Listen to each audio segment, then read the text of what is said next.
বড় ভাই বড় শিক্ষিত হওয়ার স্বপ্ন বাদ দিয়া মা বাবার খেদমতে চলে গেল, কাজ করে। আর কয় আমার ছোট ভাইরে মানুষ বানাই, আমি কাজ করে করে ছোট ভাইয়ের খরচ দিব। ছোট ভাইরে কষ্ট করে করে মানুষ বানাইছে, কিন্তু বহু ছোট ভাই বড় ভাই মানুষ হইতে পারে না, শিক্ষিত না হয় ছোট ভাইরে বানাইছে। ছোট ভাই এখন চাকরি করে, বড় ভাইয়ের খবর নেয় না। নাই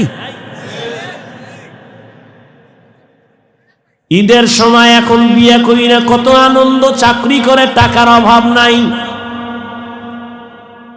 একই জায়গার এক পার্শ্বে বড় ভাইয়ের ছোট একটা ভাঙা ঘর, বড় ভাইয়ের ভাঙা ঘর আর ছোট ভাইয়ের ঘরটা ছাদ দেওয়া বিল্ডিং। ঈদের বাজার লইয়া যখন গোপনে ঘরে আইয়া স্ত্রীরে কয় জামা কাপড় গুলো সন্তানেরে দাও, তুমি নাও। বড় ভাই তো জানালা দিয়া তাকায় দেখছে ছোট ভাই আসছে, কিন্তু বড় ভাইরে জিগায় না। বাচ্চা রেখে আর কন্ট্রোলে রাখা যায়? ও দৌড় দিছে, কাকা আছে। দৌড়াইয়া গিয়ে দেখে ওর চাচতো ভাই নতুন জামা পইরা কত আনন্দ করে। ও একটা দৌড় দিয়া কয় আব্বু আমারে জামা দিবা কবে? বাবা এই কথা শুইনা চোখের পানি ছেড়ে কান্না করে আর বুকে জড়ায় কয় বাবা কাঁদিস না, আল্লাহ যেদিন তৌফিক দিবে সেদিন তোরে জামা কাপড় দিবে। এমন নিমক হারাম বড় বাইরে জিগায় না, কোনো খোঁজ খবর নেয় না, কিন্তু বড় ভাই বাবার সমতুল্য, এত দূরে দূরে রাখে বড় ভাইরে ছোট ভাই। হঠাৎ করে রাতে 3টায় টেলিফোন আসছে, কে তুমি? বলে ভাইয়া আমি তোমার ছোট ভাই। এই রাত্রে কেন ফোন? আমারে চৌরাস্তায় একদল গুন্ডারা আমারে ধরছে। বড় ভাই কাঁচা ঘুমের মধ্যে একটা লাফ দিয়ে দৌড় দিছে, আয় দাঁড়া আমি আসতেছি। বড় ভাই কষ্টের কথা মনে রাখে না, একটা দৌড় দিয়া সামনে গিয়া এভাবে হাত বের করে বুকটা দিয়া কয় যত মার মারতে চাও আমারে মার, আমার ছোট ভাইয়ের গায়ে হাত দিবি না। কারণ ওর প্রস্রাব আমি গায়ে লাগাইছি, ওর প্রস্রাব আমি গায়ে লাগাই ওরে বড় বানাইছি, না খাইয়া ওরে খাওয়াইছি, আমারে মার, ওরে মারবি না। তাহলে ভাই ভাইয়ের জন্য কতটা আপন আল্লাহ বুঝায় দেয়। কিয়ামতের দিন এত কলিজার আপন ভাইটাও কোনো পরিচয় দিবে না, পালাতে থাকবে। তাহলে মা বাবা তো আরো দূরে। ও আল্লাহর বান্দারা, ইউসুফ আলাইহিস সালাম ভাইদের ষড়যন্ত্রে পড়িয়া বাবার থেকে আলাদা হয়ে গেল। সবাই বাবারে খেলার নাম বইলা ইউসুফ নবীরে নিয়ে গেল। বাবায় ছাড়তে চায় না, কিন্তু কলে কৌশলে আটকাইয়া যখন নিয়ে যায় ইয়াকুব নবী চোখের পানি ছেড়ে কান্না করে। বাবার চোখের আড়াল থেকে যখন দূরে সরে গেল, 10টা ভাই ইউসুফের বাবার চোখের সামনে কোলে নিছে। যখনই বাবার চোখ আড়াল হয়ে গেছে তখন মাটিতে ফালায় কয় এবার হাইটা যা, কোলে নেওয়া হবে না। নিতে নিতে জঙ্গলের ভেতরে এক ভাই মারে, আর এক ভাইরে কয় এবার তুই মা। ওই ভাইদের মধ্যে যিনি বড় তার নাম ইহুদা। বড় ভাই কয় ওরে মারিস না, ও ছোট মানুষ ওরে মারিস না। ইউসুফ বড় ভাইয়ের দিয়ে তাকায় আর কাঁদে। ওরা মারে আর কয় তোরে এখন মারতেছি, তোর কোন বাবায় ফিরাবে? যখন বড় ভাই বাধা হয়ে দাঁড়ায় গেল, অন্য ভাইরা কয় তোমারও মারব। ভাই চুপ হয়ে গেছে। কূপের কিনারায় নিয়ে জামা খুলিয়া যখন ইউসুফের রশি দিয়া বাঁধে ভিতরে ফালাবে কূপের মধ্যে, ইউসুফ নবীরে যখন ফালায় অন্ধকার ময়লা পানির ভেতরে, আমার আল্লাহ বরদাস্ত করতে না পেরে বলে, জিবরাইল যাও, আমার ইউসুফের বস্ত্র যেন না খুলে জান্নাতি একটা জামা নিয়ে পরায়া দাও, আর নিচে পাথর দেও, ময়লা পানি যেন ইউসুফের গায়ে স্পর্শ না করে, ইউসুফ পাথরের উপরে দাঁড়ায়া যাবে। ওরা রশি দিয়া বেঁধে যখন ভেতরে ছাড়ছে, কিছু দূর যাওয়ার পরে উপর দিয়া রশি কেটে দিয়েছে। হাম কইরা পইরা পাথরের উপরে ইউসুফ দাঁড়ানো, জান্নাতি জামা পরা, আর আলো তো লাগবে না। ইউসুফ নবীর চেহারায় পুরো অন্ধকার, কূপ আলো হয়ে গেছে। শুনিদা কায় বুয়াদ মানন্দে দিদা তোরা দিদা ও ইউসুফ শুনিদা। সবাই চলে গেল। কৃত্রিম রক্ত লাগায় বাবানে ধোকা দিছে, আপনারা জানেন। বাবায় তো বুঝে ফেলছে, আল্লাহ স্বপ্ন যোগে আগেই জানায় দিছে এই ষড়যন্ত্র চলে। বাবায় বলে না 10 ভাইয়ের কারণে ষড়যন্ত্র। সবাই আনন্দে আছে, ইউসুফের তো বাগে খেয়ে ফেলছে, কিন্তু ফাঁকে ফাঁকে ফাঁকে ফাঁকে 9 ভাই আর খবর নেয় না। বড় ভাই ফাঁকে ফাঁকে যায়, খবর নেয়। হালকা পাতলা নাস্তা নিয়ে ইউসুফের রশি দিয়া ভেতরে দেয়। হঠাৎ একদিন আইসে দেখি কূপের মধ্যে ইউসুফ নাই। ওই ব্যবসায়ীরা আইসে রে বালতি নিয়ে পানি উঠাবে, ইউসুফের পায়া নিয়ে গেছে, কাফেলার মধ্যে নিছে। বড় ভাই পাগলের মতো হয়ে গেল, কই আমার ইউসুফ গেল। অন্য ভাইদের ডাক দিছে, আয় তাড়াতাড়ি, ইউসুফ তো কূপে নাই। মায়া বুঝানোর জন্য ওদের বলছে, কিন্তু ওরা যে ষড়যন্ত্র করবে তাও তো জানছে। বড় ভাইয়ের অন্তরে মায়া, এক পর্যায়ে তো তারে ইউসুফের নিয়ে গেল মিশরে। বিশাল ইতিহাস। আল্লাহ তাআলা একটা সূরাই নাজিল করছেন, সূরা ইউসুফ। মিশরে যখন আল্লাহ পাক ইউসুফ নবীর অর্থমন্ত্রীর দায়িত্ব দিলেন, দুর্ভিক্ষ লেগে গেছে সারা দুনিয়ায়, মিশরের আশেপাশে। ইয়াকুব নবীর এলাকায় দুর্ভিক্ষ, খানা নাই, উপবাস। ইয়াকুব নবী কয়, যাও মিশরে, ফ্রি খানা দেয়, যাও তোমরা 9 ভাই, তোমরা 10 জন চলে যাও, যাইয়া তোমরা ওই মিশর থেকে কিছু খানা নিয়ে আসো, আর কিছু টাকা ছিল পুরান টাকা, এটাও নিয়ে যাও। খানা আনতে যায় মিশরে। আল্লাহর কি কুদরত! ইউসুফ নবী সিংহাসনে আছেন, দায়িত্বশীলরা খানা দেয় লাইনে দাঁড় করায়া। শাহী গেট দিয়া যখন আওলাদে ইয়াকুব যখন 10 ভাই ঢুকছে, ওরা ঢুইকাই খানার লাইনে দাঁড়াইছে, কিন্তু কেউ জানে না কারা।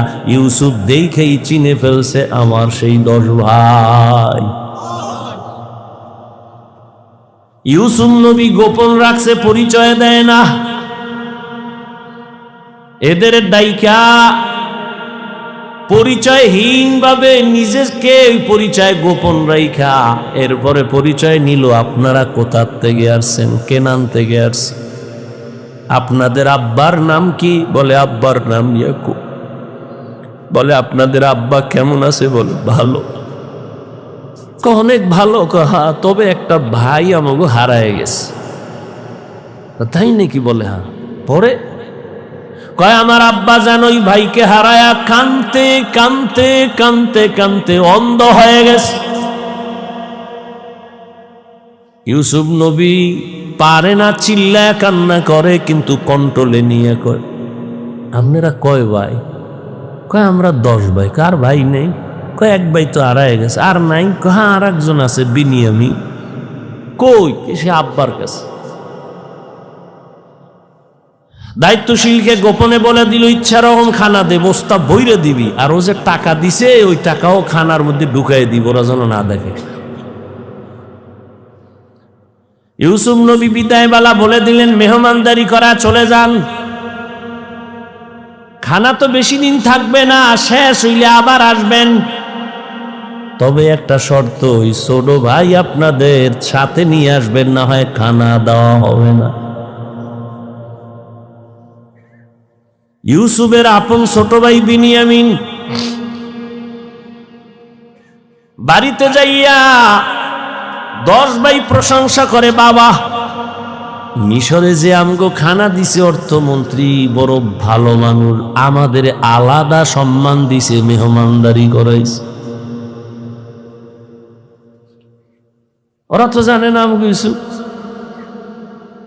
খানার বস্তা খুইলে দেখে টাকা যা দিছিলাম তাও ফেরত, আরো খুশি।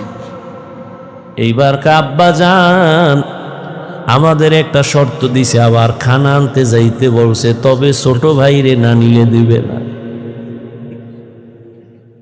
বাবায় বলে একটারে নিয়ে আড়াইশো, এদেরও সারু। ইতিহাস বড় করুন। খানা যখন শেষ হয়ে গেল, এবার বিদায় বেলা বাবার সাথে ওয়াদা দিছে এই ভাইরে আর হারাবো না দাও। এইবার বিনিয়ামিনের নিয়া 11 ভাই মিশরে রওনা। মিশরে যাইয়া আবার ইউসুফ নবীর সাথে মোলাকাত। ইউসুফ নবী বিনিয়ামিনের পাইয়া পারে না, কলিজাটা ফেটে একটা চিৎকার দেয়, কন্ট্রোলে নিয়া বলে আজ আপনারা আমার রাজপ্রাসাদের মেহমান হবে। সবার জন্য একটা একটা রুম বানাইলো, এক এক রুমে দুইজন করে করে ঘুমাবে। রাতের বেলা শিডিউল করে আপনারা 2 ভাই এক রুমে, আবার 2 ভাই এক রুমে, ঘুরতে ঘুরতে 5 ভাই 10 ভাই 5 রুমে ঢুকে গেল। এখন বাকি রয়েছে 1 ভাই বিনিয়ামিন বাকি। আপনারা যদি কিছু মনে না নেন, এক রুমে কি এই ভাই থাকতে পারে আপনাদের? না, কথা আপনারা অনুমতি দিলে এরে আমার সাথে আজকে রাখি, আমার সাথে ঘুমাবে। এরা তো খুশি, যদি মন্ত্রীর সাথে ঘুমায় তা আমাকে খাওয়ান বেশি পাবো, মোহাব্বত বাড়বে। ওরা বলল ঠিক আছে আলহামদুলিল্লাহ। এবার 10 বাইরে 5 রুমে দিয়া 40 বছরের বিরহের বেদনা অন্তরে জমা। দীর্ঘ 40 বছর পর্যন্ত ভাই বেনিয়ামিন রে দেখে না, বাবা ইয়াকুবরে দেখে না। ইউসুফ আজকে কি ঘুমাবে? বাইরে রুমের মধ্যে নিয়ে কয়, রে বেনিয়ামিন বল আমার বাবা কেমন আছে? বেনিয়ামিন কান্না করে। ইউসুফের জন্য দুঃখে দুঃখে বাবা কান্না করে অন্ধ হয়ে গেছে। এক পর্যায়ে ইউসুফ নবী কৌশল অবলম্বন করে বিনিয়ামিনের সাথে গোপনে সব খোঁজ খবর নিয়া বিনিয়ামিন রে ছাড়বে না, কৌশল কইরা বিনিয়ামিন রে রাখার জন্য ইউসুফ নবী রেডি হলেন। ভাইরা আমার, 10 বাইরে আবার খানা দিয়া বিদায় করেছে। ইউসুফ নবী বিনিয়ামিনকে রেখে দিলেন। নিয়ম অনুযায়ী একটা কৌশল করেছেন, ওটি বলার সময় নেই। শেষ পর্যায়ে পরিচয় ইউসুফ দিয়া কয়, আমারে চিনবা না, আমি তোমাদের সেই হারানো ভাই ইউসুফ। কান্নাকাটির এক অবস্থা।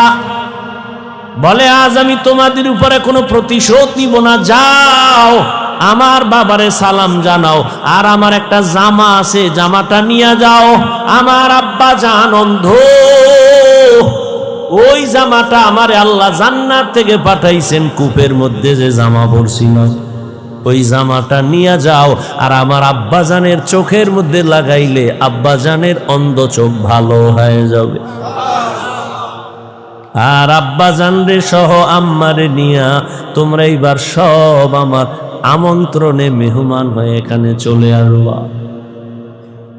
আল্লাহ তাআলা 40 বছর পেরিয়ে যাওয়ার পর মা বাবা ভাইদেরকে মিশরে পৌঁছায় দিলেন। এরে আল্লাহর গোলাম, এই ভাই ভাইয়ের জন্য যে কত মায়া কত মোহাব্বত, কিন্তু এমন দুনিয়াতে আসলাম যে ভাই ভাইকে জবাই করে এই দুনিয়াতে আমরা আসছি, জানি না মইরা গেলে আমগো ভবিষ্যৎ আর কত খারাপ হয়। কিয়ামতের ময়দানে ভাই ভাইয়ের থেকে আলাদা হবে, মা আলাদা হবে, বাবা আলাদা হবে, বন্ধু বন্ধুর থেকে আলাদা হবে। আল্লাহ বলেন ওই দিনের ভয় অন্তরে জমা কর, অন্তরে ওই ভয় জমা করিয়া যদি গুনাহ থেকে নিজেরে বাঁচাও, আমি ওয়াদা করলাম তুমি বিনা হিসাবে জান্নাতি। हर के दारत खौफे हकदार दिल मदम जन्नतुल मअवा देहद ও রামাকাম। এই ভয়ের নাম খৌফ, এই ভয়ের নাম খশিয়া, এই ভয়ের নাম তাকওয়া। এই ভয়টা জন্মলগ্ন থেকে পাওয়া যায় না, এটা অর্জন করা লাগে। এই ভয় বা তাকওয়া কোথায় তুমি পাইবা? বলে লিকুল্লি শাইইন মা'দিনুন আ মা'দিনুত তাকওয়া কুলুবুল আরিফিন। ভালো ভালো জিনিস রাখার গোডাউন আছে, তাকওয়ার গোডাউন হলো আল্লাহর প্রিয় বান্দাদের কলব। আল্লাহর আরিফিন যারা, তাদের কলব হলো তাকওয়ার গোডাউন। তারা নেক নজর দিবে আর তোমার কলবে তাকওয়ার পাওয়ার ডুববে। এটাকে বলে তাওয়াজ্জুহ। কারণ আল্লাহর প্রিয় বান্দা যারা, আল্লাহর বন্ধু যারা, এদের চোখে পাওয়ার আছে, এদের কলবে পাওয়ার আছে। এই পাওয়ার আল্লাহ দান করেন, তাকওয়ার কারণে দান করেন। কোরআনে এই পাওয়ারের নাম ফুরকান, হাদিসে এই পাওয়ারের নাম হলো ফেরাসাত। ইয়া আইয়ুহাল্লাযীনা আমানু ইন তাত্তাকুল্লাহ ইয়াজআল লাকুম ফুরকানা। মুমিন তাকওয়ার উপরে মুজাহাদা করো, আল্লাহ দয়া করে তোমাকে ফুরকান নামের পাওয়ার দান করবেন। মা মা'নাল ফুরকান হুয়া নূরুম মিন ইলাহি। আল্লাহর দেওয়া একটা নূরের আলো। ওই আলোটা যখন পাবে, ওই আলো দিয়া মা ফুররিকা বিহি বাইনাল হাক্কি ওয়াল বাতিল। আল্লাহর দেওয়া নূরের আলো দিয়া হক বাতিল আলাদা করে বান্দা হকের দিকে অগ্রগামী হয়ে যাবে। قال رسول الله صلى الله عليه وآله وسلم اتقوا فراسة المؤمن فإنه ينظر بنور الله। আল্লাহর ওলি যারা, আল্লাহর প্রিয় গোলাম যারা, তাদেরকে আল্লাহ ফেরাসাতের পাওয়ার দান করেন। তোমরা সাবধান হে উম্মত, তুমি জীবনে যা দেখবা না, আল্লাহর প্রিয় বান্দা তারা এই ফেরাসাতের পাওয়ার দিয়া অনেক কিছু দেখবেন, আল্লাহর নূরের আলো দিয়া। অতএব তাদের নেক নজর লাগাও তো অন্তরে ভয় চলে আসবে, তাকওয়া চলে আসবে। আর ভয় আসলেই গুনাহ থেকে বাঁচা সহজ হবে। একটা সন্তান মা বাবাকে ভয় করে, তার প্রমাণ মা বাবার সামনে সন্তান অন্যায় করে না। কেন? শাস্তির ভয়। একটা ছাত্র শিক্ষকের ভয় করে, প্রমাণ বলে শিক্ষকের সামনে অন্যায় করে না। কেন? শাস্তির ভয়। ঠিক এই দুনিয়ায় যেই বান্দা আমার আল্লাহকে ভয় করবে, ওই বান্দা গলায় ছুরি লাগাবে, কোনোদিন দাড়ির মধ্যে ছুরি লাগাবে না। এটা সম্ভব কখন? যখন তাকওয়া আসবে, আল্লাহর ভয়। দেখেন, এখানে আমরা সবাই মুসলমান। আপনার আল্লাহ আমার আল্লাহ দুই না এক। কোরআন, কাবা, ধর্ম, কালেমা, নবী, হাদিস, দুনিয়াতে আসছে সিস্টেম, কাফন তিনটা, তাও কালার সব এক, কবরের সাইজ, কবরের প্রশ্ন তিনটা, সব এক। আপনার আল্লাহ আমার আল্লাহ এক, নবী এক, কোরআন এক, কাবা এক, ধর্ম এক, কালেমা এক, কাফন এক, কালার এক, কবরের সাইজও এক, কবরের প্রশ্ন তাও এক। আপনি আল্লাহ চিনেন, নবী চিনেন, কোরআন চিনেন, হাদিস চিনেন, ইসলাম চিনেন, তা আপনাকে বয়ান করব কেন? বয়ান তো হিন্দুদের করব, খ্রিস্টানের করব, ইহুদিরে করব। ওরা আল্লাহ চিনে না, কোরআন বুঝে না, ইসলাম বুঝে না, ওদের বয়ান করব কখন? হায়াতের শেষ হয়ে গেল, মুসলমানের পিছনে দৌড়াইতে দৌড়াইতে, দিন নাই রাত নাই, ফজরের পরে বয়ান, জোহরের পরে বয়ান, আসরের পরে বয়ান, মাগরিবের পরে বয়ান। কুত্তাও এরম দৌড়ায় না যেই পরিমাণ আমরা দৌড়াই। শুধু আমি, হাজার হাজার আলেমরা দৌড়ায় আপনাদের পেছনে, তাবলীগলাদের মেহনত, পীর মাশায়েখের মেহনত, জুমাত, এরপরেও আমল নামা শূন্য। মহামারী গজবের করোনা দিয়াও তোমার ঘাড় সোজা হয় নাই, তুমি এখনো গাঞ্জা খাও, মা বাবার সাথে বেয়াদবি, আলেমের সাথে বেয়াদবি, শিক্ষকের সাথে বেয়াদবি, সমাজের মুরব্বীদের সাথে বেয়াদবি, কত ঘাট তেরা তুমি। করোনায় তোমার সামনে কত লাশ হয়ে গেল যুবক, ছাত্র জনতার আন্দোলনে লাশ যুবক, পানির নিচে যুবক লাশ, গাড়ির তলে চাকার নিচে যুবকের লাশ, এরপরও তোমার লাজ হলো না, লজ্জা হলো না। কারণ কি রে বাবা? কপাল যদি পুইরা যায়, আমি হাফিজুর রহমান কেন, মক্কা মদিনার ইমাম কেন, রসুলেও যদি বয়ান করে কপাল খুলে না।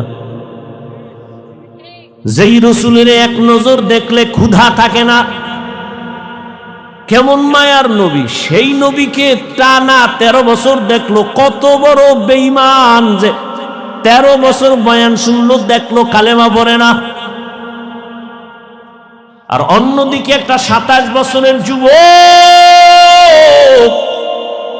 তরবারি নিয়ে দৌড়ায় নবীকে জবাই করবে, নবীর সামনে আইসা চেহারা দেখাই তরবারি ফালায় বলে, নবী আমারে কালেমা পড়ায় দেন। কয় বছরের যুবক? 13 বছর বেঈমান, নবীরে দেখাও কালেমা পড়ে না, আর নবীকে জবাই করতে আইসা কালেমাওয়ালা হয়, এর নাম কপাল। অতএব যতদিন পর্যন্ত আল্লাহর আযাবের ভয় অন্তরে আসবে না, ততদিন গুনাহ ছাড়তে পারবা না, এবং আল্লাহর ভয় ততদিন অন্তরে আসবে না যতদিন পর্যন্ত ওলিয়া উলিয়ার নেক নজর নিবা না। ওলিয়া উলিয়ার নেক নজর না নিলে তাকওয়া আসবে না। কিন্তু যেই চোরারা ওলিয়া উলিয়া মানে না, এগু উপায় কি?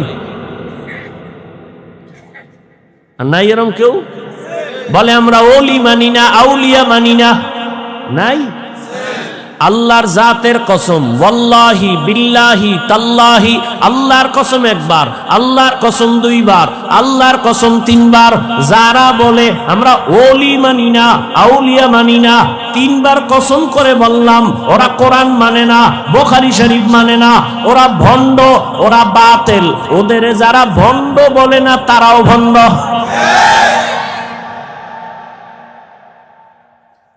আল্লাহ হেদায়েত দান করুন। وَأَمَّا مَنْ خَافَ مَقَامَ رَبِّهِ وَنَهَى النَّفْسَ عَنِ الْهَوَى فَإِنَّ الْجَنَّةَ هِيَ الْمَأْوَى। আল্লাহর আদালতে দাঁড়াইয়া হিসাব দেওয়ার ভয় অন্তরে জমা করো। এই ভয়টা যখন এসে যাবে, তখন স্কুল পড়ুয়া ছেলেও নামাজে দাঁড়ায় যাবে, জেনারেল লাইনের ডাক্তারও দাড়ি রেখে দিবে। এরকম নাই? আমি কি তোমাকে এতক্ষণ যে বয়ান করছি যুবকেরা, আমি কি একবারও বলছি আমার মতো পাস করলি লাগা? আমি বলছি আমি কওমি মাদ্রাসার সন্তান, স্কুলে তালা লাগায় মাদ্রাসায় ঢোক। আমি তাবলীগের লাইনের সন্তান, আমি পীরের মুরিদ। একবারও বলি নাই তাবলীগ না করলে জাহান্নামী, পীরের কাছে না গেলে জাহান্নামী, একবারও বলি নাই। বড় আমি বলবো রে যুবক, স্কুলে পড়ো, কলেজে পড়ো, চাকরি করো, ব্যবসা করো, বাধা নাই। ডাক্তার হও, ইঞ্জিনিয়ার হও, প্রফেসর হও, সাংবাদিক হও, তবে দাবি আমার একটা, বেয়াদব হইও না। মা বাবার দোয়া নাও, শিক্ষকের দোয়া নাও, আলেমের নেক নজর লাগাইয়া ডাক্তার হলে তোমার জীবন সফল। তোমার মতো যুবক জেনারেল লাইনে পড়িয়া 5 বেলার নামাজ পড়ে এমন কি যুবক নাই? তোর কপালে কার বরদোয়া লাগছে রে কপাল পোড়া? তুই কেন পারো না রে বাবা? তোমার মতো তো যুবক র‍্যাব, আর্মি, পুলিশ, বিডিআরের চাকরি করে 5 ওয়াক্ত নামাজ পড়ে নাই। তোমার কপালে কার অভিশাপ লাগছে বলো? তোমার মতো যুবক ওসি, ডিসি, এসপি, এমপি, মন্ত্রী, মেম্বার, চেয়ারম্যান, ব্যবসায়ী, চাকরিজীবী 5 বেলার নামাজ পড়ে, তুমি কেন পারো না? আল্লাহ বিবেক দিছে, জবাব দাও। পশুরে বিবেক দেয় না, তোমারে দিছে। তোমার মতো যুবক রাস্তায় গাড়ি চালায়, নামাজ পড়ে, তুমি কেন পারো না? তোমার মতো যুবক জমিনে কৃষি কাজ করে, নামাজ পড়ে, তুমি কেন পারো না? তোমার মতো যুবক নদীর মধ্যে মাছ ধরে, নামাজ পড়ে, তুমি কেন পারো না? কপাল বুঝি খারাপ? কি বুঝাইতে চাও বাবা? কি আমরা ভুলে আছি? তাও প্রমাণ দিয়ে বলো যে হ্যাঁ হাফিজ ভাই, তোমরা লাইন ছাড়া আমরা ঠিক আছি। যদি কোরআন থেকে একটা দলিল দেখাইতে পারো, আমি এখন দাড়ি কেটে ফেলবো। যদি বলো কোরআনের যা আছে সব ভুল, একটা ভুল বের করে দাও, তোমার লাইনে চলে যাব, প্যান্ট শার্ট টাই লাগায় নাচ গান শুরু করে দেব। আর যদি বলো না হাফিজ ভাই, আপনারাই সঠিক পথে আছেন, শয়তানের ধোকায় পড়ে আমরা ভুলে আছি, তাহলে তোমারে গালি না, কিছুই না, বরং বিনয়ের সাথে বলবো, দুটো পা তুমি আগায় দেও, আমি পায়ে হাত রেখে বলবো, আর দাড়ি কাটি আমার নবীরে কষ্ট দিও না। জীবনে তো কম আকাম করো নাই। মানুষ একটা শখ থাকে, নাচ গানে কি মজা, পার্কে কি মজা, মজা তো নিছো, এবার তওবা করো। ঠিক আছে তো, নামাজ পড়বা না, ঠিক আছে, বহুদিন খুয়াইছো, নামাজ পড়ো না, এখন ফিরো। তোমার কি এখনো শখ মেটে নাই? আরো নামাজ ছাড়বা? আর কোন ধান্দায়, কি পাওয়ার আশায়, কার পিছে ঘুরে নামাজ ছাড়ছো? কিছু টাকার আশায়? কার পিছে ঘুরো? ও তো চান্দাবাজ আর ধান্দাবাজ। যার পিছে ঘুরো ও তো স্বার্থে আঘাত লাগলে দল থেকে নাম কাটবে না, লিখে রাখ, কল্লা কেটে ফেলবে, লিখে রাখ। ও তো চান্দাবাজ, ও তো ধান্দাবাজ। ওর পিছনে ঘুরে নামাজ ছাড়ছ, ওর পেছনে ঘুরে দাড়ি কেটেছ।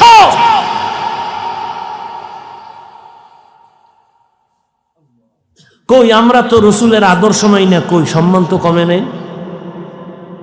এখনো সব হাহুতাস, একদল কান্দে কি হবে আর একদল কান্দে কি হইল। আমগো তো কান্নাকাটি নেই, আমরা আগেও যেমন এখনো তেমন, ভবিষ্যতেও তেমন। চেয়ারম্যানের চেয়ারের মেয়াদ শেষ, এমপির মেয়াদ শেষ, এসপি ডিসির মেয়াদ শেষ, কোরআনওয়ালার চেয়ারের কোনো তো মেয়াদই নাই। শেষ কি? টাকা দিয়া সম্মান কিনলে প্রথম ফুলের মালা, ফাইনালে জুতার মালা। আর আমার আল্লাহর দেওয়া সম্মান যদি নেও, দুনিয়ায়ও বাদশাহ, পরকালেও বাদশাহ। হেদায়াতের মালিক আল্লাহ। কপালের বয়ান করছিলাম, কার কপাল ওমরের মতো, কার কপাল আবু জাহালের মতো জানা নাই। এখনো বলবো বিনয়ের সাথে তওবা করে নেও, মনের এতটুকু বুঝাও রে মান, জীবনে তো কম দাড়ি কাটলি না, জীবনে তো কম নামাজ ছাড়লাম না। আমার মতো তোমার মতো যুবক জেনারেল লাইনে থাইকে যদি নবীর আদর্শ মানে, তুমি কেন পারবা না? এখন থেকে তওবা করো, মরিয়া গেলে আর নামাজ ছাড়বা না, দাড়ি কাটবা না, বেপরদায় চলবা না। মা বাবার দোয়া নিয়া, শিক্ষকের দোয়া নিয়া, উলামায়ে কেরামের পরামর্শ নিয়া, নবীজির আদর্শ মেনে চলবো।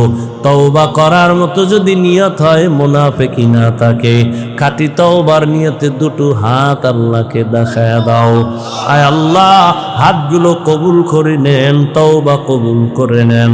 তওবার উপরে মজবুত হইয়া, উলামায়ে কেরামের পরামর্শ নিয়া, মা বাবার দোয়া, শিক্ষকের দোয়া নিয়া, নবীর আদর্শে চলার তৌফিক দান করেন, আমিন। যুবক বাবারা, নামাজ পড়বানি? বিয়ার পর বিয়া করে কবি মাইয়ে ফলা এর বর, মাইয়ে ফলা হইলে কবি বুড়ো এলো এর বর, এরপরে আজরাইল ধরে কবি তোর শেষ, টিকিট এসে গেছে। আল্লাহ হেদায়াত দান করো।